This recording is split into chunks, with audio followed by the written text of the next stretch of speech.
we often, whether we're in a yoga class or in a desk, are chasing a stretch. Allow me to show you a healthier way, making a movement that is controlled, conscious, mindful, and present. A way that is going to help you in the long run. People I know used to rotate themselves around their spine trying to get that grrr, and I get it. Here's a position that doesn't seem terribly stable. I can guide you to make it so. Initially, bring your legs straight and just kind of lift them off the earth. What we're looking to do is neutralize the spine. From here, the hips come to 90 degrees, and we actually want the top leg over the bottom leg.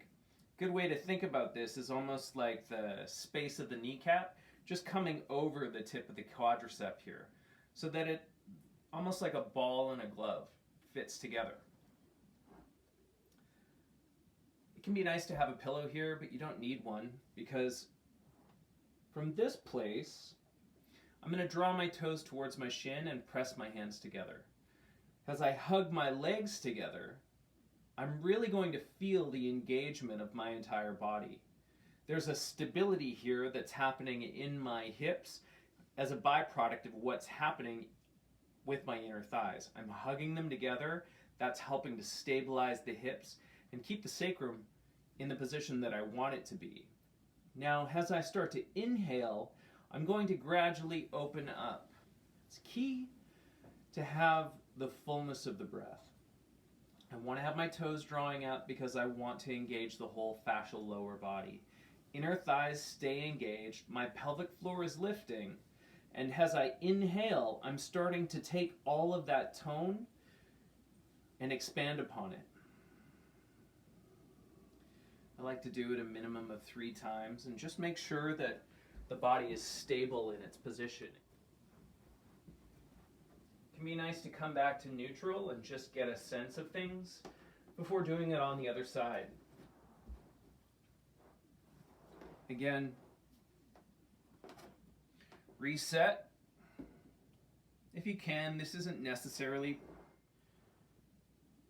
top leg is over the bottom leg. The toes are drawing in towards the shin. Pelvic floor is lifted as I begin to inhale, hug my inner thighs together.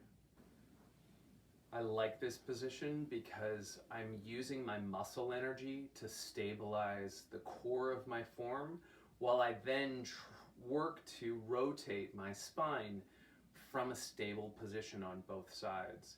It's just like warming up in a yoga class. My personal preference would be to lay on my back first, just because it gives my spine a sense of, here's neutral. Here's a sense of what flat line could be. How do we relate to that? How can we work within those constraints? How can we expand upon that construct? Remember, the key is the breath. When I inflate my lungs, my diaphragm descends into the pressurized volume of my abdomen.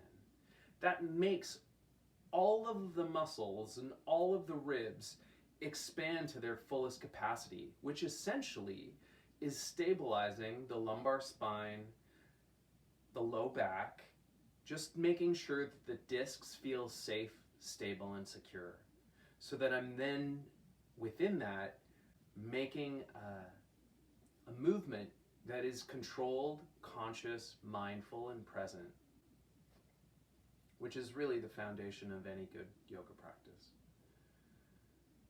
I hope this finds you well, leaning out just past your comfort zone. Many blessings. Be kind to one another. I'll see you in the next video.